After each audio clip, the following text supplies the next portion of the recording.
NTV Sports is sponsored by Moonlight Custom Screen Print and Embroidery in Kearney, Nebraska. Welcome to NTV Sports. I'm Randy Silver, anchoring on site at Pinnacle Bank Arena, day 2 of the AVCA First Serve Showcase. We'll talk about the Huskers matchup against Stanford, but first we have to talk about Huskers football. Matt Rhule and his team released their first depth chart. Let's break it down. There was a decent surprise on the O-line for who isn't starting. High-profile transfer junior left guard from Alabama, Elijah Pritchett, is third on the depth chart, while sophomore Gunnar Godula is slated to start. Coach Rhule shared why it's not a talent situation, it's a mental reason. We're just working through a lot of that football stuff right now with Elijah, but it is not, hey, this guy's a bad teammate or this guy doesn't do this right or that right. It's none of that. He does everything we ask. It's just the dependability at that position. Rhule also stated they have a very talented O-line, but they can't afford holding penalties or false starts. And the transfer has had a bit too much of both in practice and the scrimmages. Another battle that has been fierce is the backup QB position behind QB1 Dylan Rhule. The freshman TJ Lateef beat out the more experienced and accomplished senior Jalen Gramstad. For Rhule and his staff, it came down to one reason. We get into this ball game and Jalen goes out there to play. Jalen's going to go win the football game for us. That's how we feel about Jalen. Smart, tough, competitive. TJ brings, to be quite honest, he brings an element of being dynamic running the football.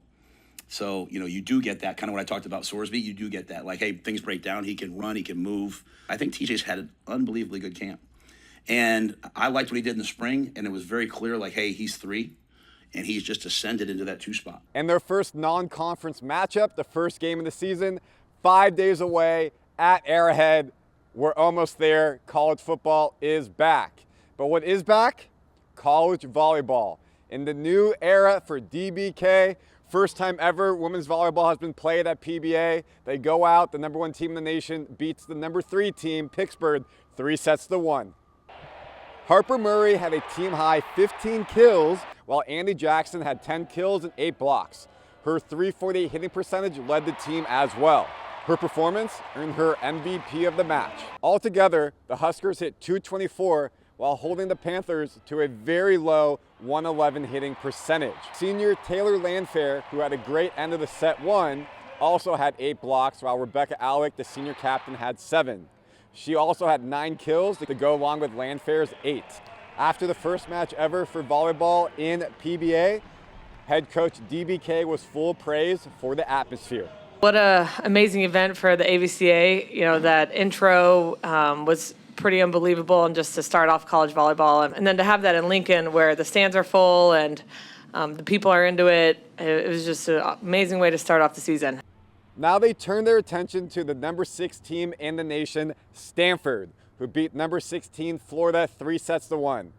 All-American senior Ilya Rubin turned in a double-double with 14 kills, 17 digs to lead the Cardinals and earn MVP honors of the match. Stanford is a young team, but they're looking forward to the challenge of facing the number 1 team in the nation. We always talk about playing in these environments, when we play here in Lincoln. It's the type of environment we want to be in December. So if anything, playing Nebraska is a great learning experience, especially for the young team that we have. And it's good to be exposed to these things early on. Cardinals and the Cornhuskers are 2 of the best women's programs ever in volleyball. They play a lot. However, the Cardinals lead the Cornhuskers 12-8 in all-time head-to-head. But Big Red has the advantage the past 2 matches, winning 3-1 in 2023 and 3-0 in 2024. Harper Murray said in her post-match press conference she'll use that experience to lead her team on Sunday at 2:30 right behind me when they face off.